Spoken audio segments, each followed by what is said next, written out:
What's the meaning of Carmel?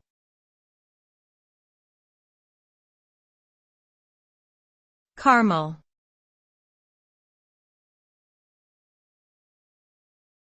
Carmel.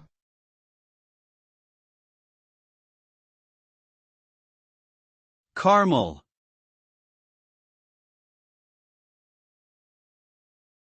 Carmel.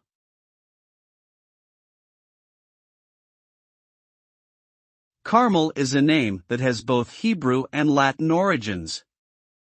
In Hebrew, Carmel means vineyard of God or garden of God, while in Latin, it means of or pertaining to Mount Carmel. Mount Carmel is a coastal mountain range in northern Israel, and holds religious significance for Jews, Christians, and Muslims.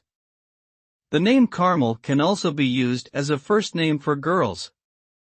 Overall, Carmel is a name with strong religious and cultural roots.